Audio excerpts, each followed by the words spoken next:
కర్కాటక రాశి వారు ఆషాఢమాస బహుళాష్టమి అమావాస్య గురువారము పుష్యమి నక్షత్ర సందర్భంగా గురు పుష్యార్క యోగాన్ని ఎలా పొందాలి, శ్రావణ మాసము మొదటి శుక్రవారము ప్రారంభమవుతుంది కనుక అమ్మవారి యొక్క కృపా కటాక్ష వీక్షణ ఎలా పొందాలో ఈ వీడియోలో సవివరంగా సంపూర్ణంగా తెలుసుకుందాం.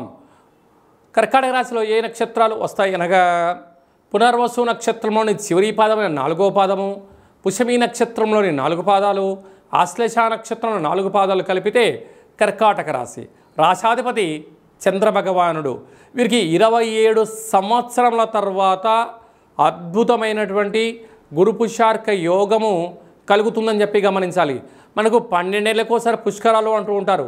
అలా వ్యయంలో దేవగురు బృహస్పతి ఉండగా దేవగురు బృహస్పతి యొక్క నక్షత్రము గురువారం రోజు ఈ రాశిలో ఉండబడిన నక్షత్రమైనటువంటి పుష్యమి నక్షత్రము అమావాస్య ఆషాఢ అమావాస్య రావడం అనేటువంటిది చాలా అరుదుగా వస్తూ ఉంటుంది. కనుక వీలైనంత వరకు ఈ కర్కాటక రాశి వారు ఈ అదృష్టాన్ని ఎలా సొంతం చేసుకోవాలో మానవ ప్రయత్నం చేసుకోగలగాలి.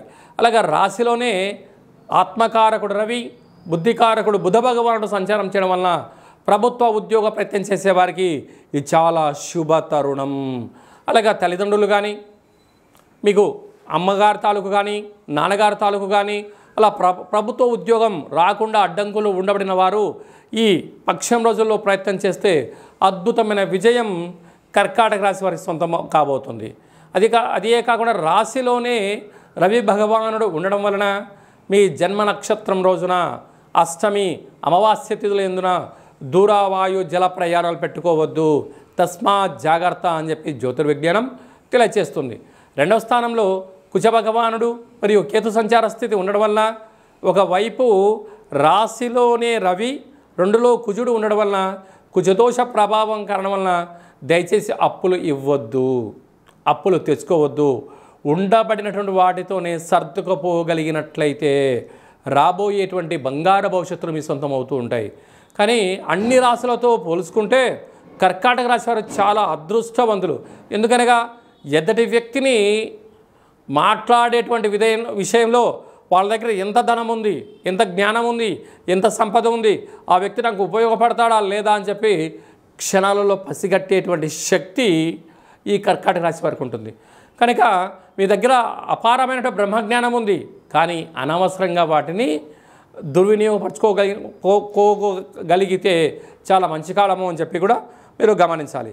అదే కాకుండా అష్టమంలో రాహు.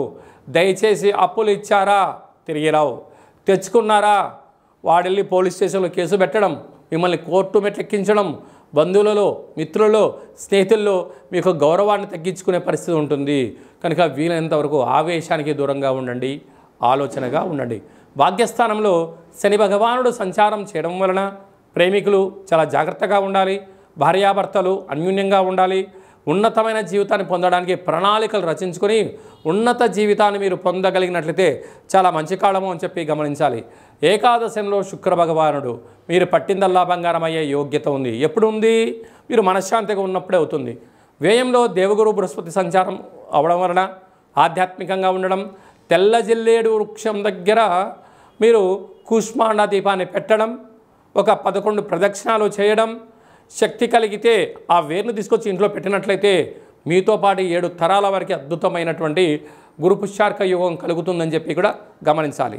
నీటి వ్యాపారస్తులు, హోటళ్ళు, స్వీట్ వ్యాపారస్తులు, స్వయం వృత్తులు, సేవా రంగాలు, సాఫ్ట్వేర్ హార్డ్వేర్ ఉద్యోగస్తులు అందరికీ కూడా చాలా మంచి కావడము అని చెప్పి గమనించాలి.